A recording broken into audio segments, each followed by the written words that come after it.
ご視聴ありがとうございます。この動画はビューティー&ザ・ビースト後編です。前編ではビューティーが父親の代わりにビーストの城で暮らし始めるまでをお届けしました。それでは物語の続きをお楽しみください。Chapter 6 Life in the Castle.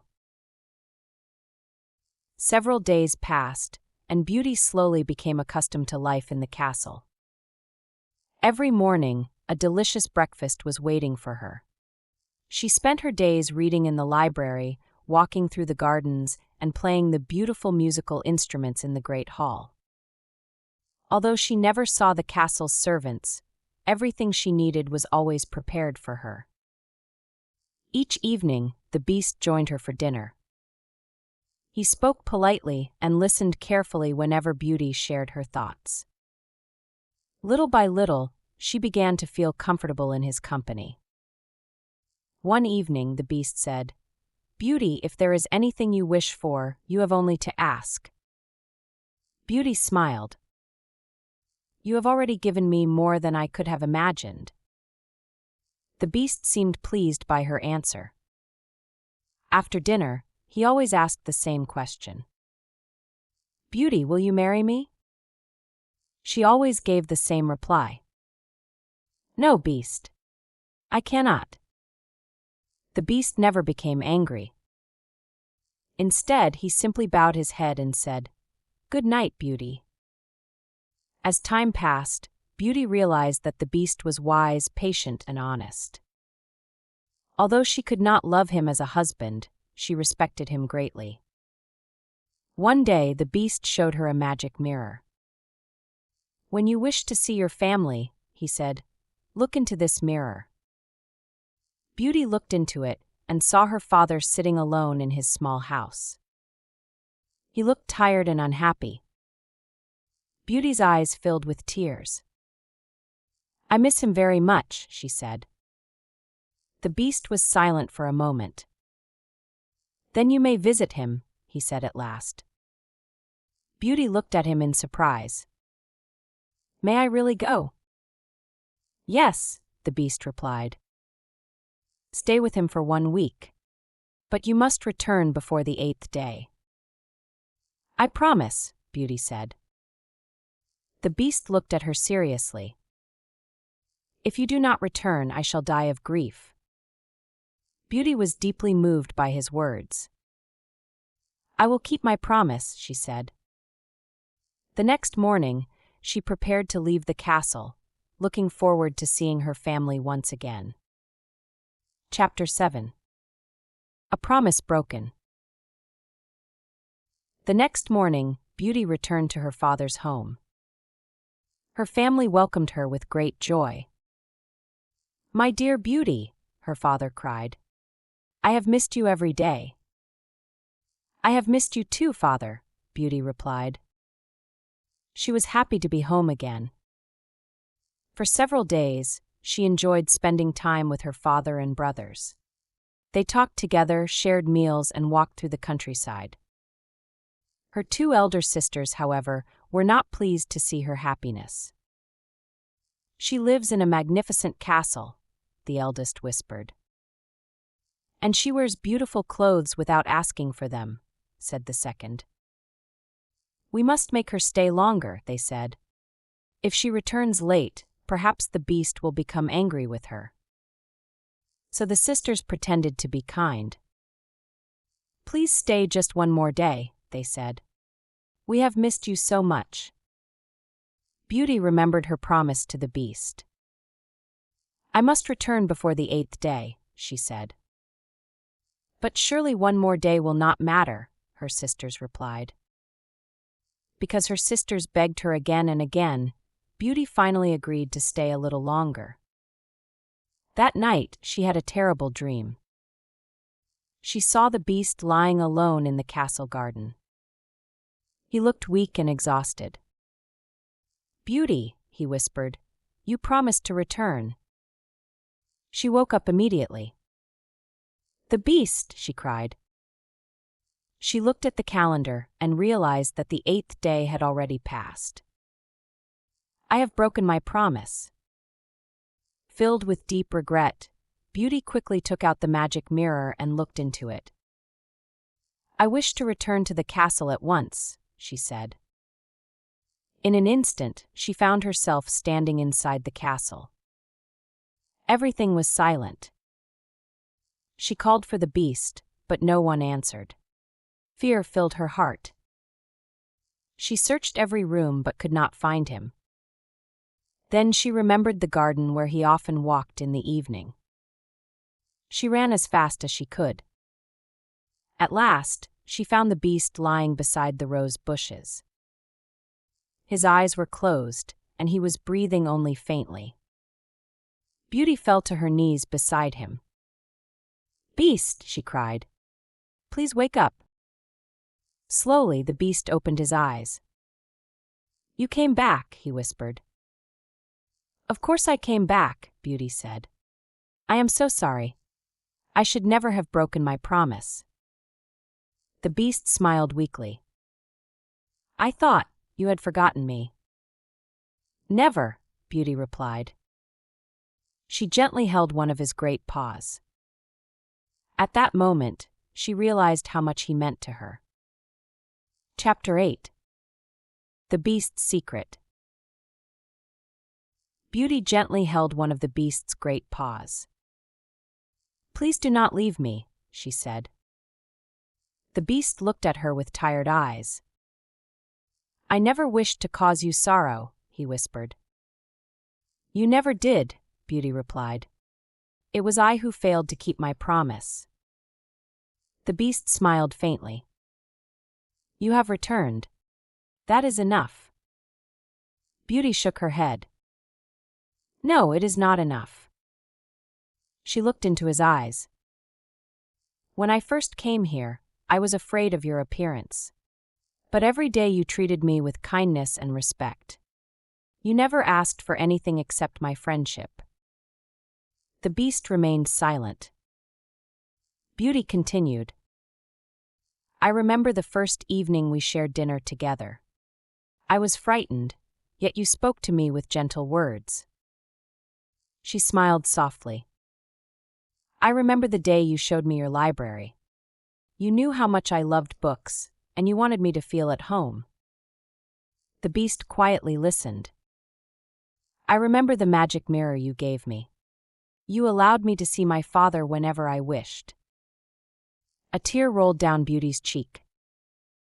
"And when I wanted to visit my family, you let me go, even though you knew it would make you lonely." She lowered her head. "I realized that your kind heart was the most precious thing to me." The beast closed his eyes. "Beauty," he said quietly, "there is one question I must ask you once more." He gathered his remaining strength. "Even if your answer is no, I am truly grateful that you came back to me. And I will never stop loving you." His eyes were filled with tenderness and love as he looked at her. "I love you. Will you marry me?" Beauty did not hesitate any longer. "Yes. I love you too. I will marry you." The moment she gave her answer, a warm breeze began to blow through the garden. The rose bushes gently swayed, and thousands of petals danced through the air. A brilliant golden light surrounded the beast. As the light grew brighter and brighter, Beauty could no longer keep her eyes open. The whole garden seemed to shine like the morning sun. When the light finally faded, she slowly looked up.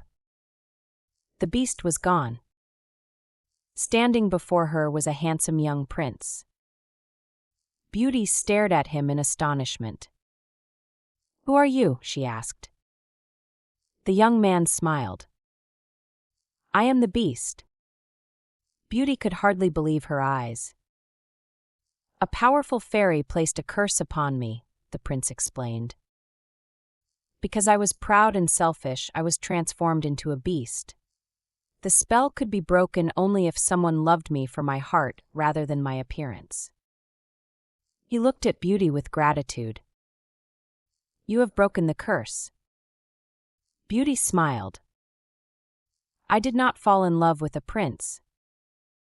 She gently took his hand. I fell in love with your loving heart. The prince gently touched Beauty's cheek and looked at her lovingly. Thank you, Beauty. Chapter 9. The Prince's Story. Later that evening, a grand banquet was held. For the first time, the castle was filled with music, laughter, and conversation. The guests celebrated late into the evening. Musicians played cheerful songs and people laughed as they shared stories. After the meal, Beauty and the prince walked into the garden. The evening air was cool, and the roses gave off a sweet fragrance. There is something I should tell you, the prince said. Beauty listened quietly. When I was young, I believed that wealth, power, and beauty were all that mattered. I looked down on those who were poor or less fortunate than I was. He lowered his head. My servants obeyed every order, yet I never once thanked them. He sighed quietly. When visitors came to the castle, I welcomed only those who were rich or famous. Beauty remained silent. The prince looked at the stars above. I was blind to what truly mattered. He continued. One day, an old woman asked for shelter during a storm. Because of her appearance, I refused to help her. The old woman was the fairy, Beauty said. The prince nodded. She revealed her true form and punished me for my pride. She transformed me into the beast and told me that only a person who loved me for my heart could break the curse. He smiled gently. For many years, I believed that day would never come. Beauty looked at him. But you changed. Yes, the prince replied. Living as the beast taught me humility, patience, and kindness. He gazed at Beauty affectionately. Every evening we shared dinner, I learned something new. Beauty gently squeezed his hand. And I would have lived my life without ever knowing you or the joy of loving someone. At that moment, a soft golden light appeared in the garden. The fairy stood before them. You have both learned an important lesson, the fairy said. The fairy looked at the prince. You learned that true worth lies not in appearance, but in a person's heart. Then she turned to Beauty. And you saw goodness where others saw only fear. The fairy smiled kindly. The curse has ended, but never forget what it taught you. The fairy raised her hand. May your future be filled with wisdom, kindness, and happiness. With those words, she disappeared. Beauty and the prince looked at each other and smiled. They knew they would never forget the lessons they had learned. Chapter 10. Home again. Soon the wedding day arrived. The morning sun shone brightly over the castle. Servants hurried through the halls, making their final preparations. Beautiful flowers decorated every room, and colorful banners hung from the walls. Beauty stood quietly by the window of her room. She wore a simple but elegant white dress. Looking at her reflection, she took a deep breath.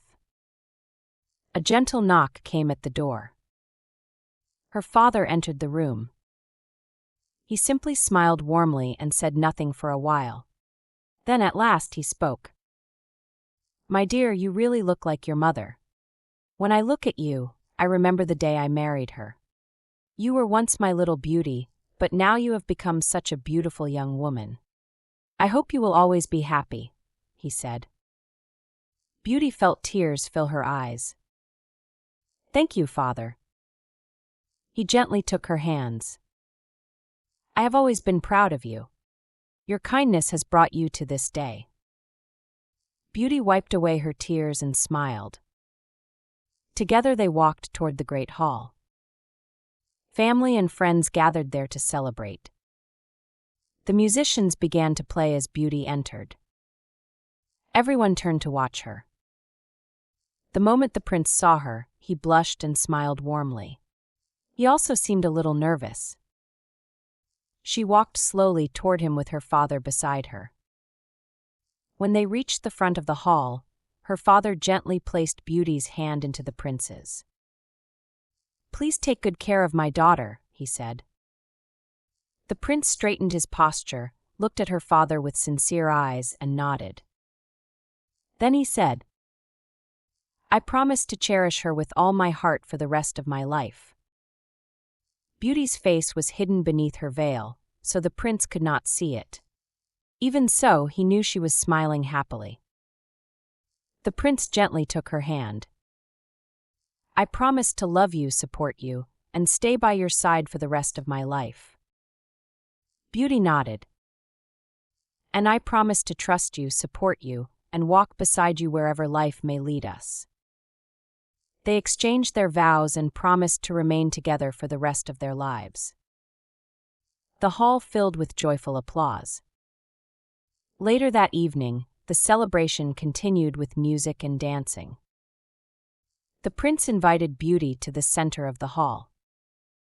"May I have this dance?" he asked. Beauty gave a small smile and replied, "I've been waiting for you to ask me." Together they shared their first dance as husband and wife. And they lived happily together ever after. The end. 最後までお聞きいただき、ありがとうございました。この後は、もう一度音声を聞きながら、シャドーイングや音読にも挑戦してみましょう。繰り返し学習することで、少しずつ英語が身についていきます。また次回の作品でお会いしましょう。ありがとうございました。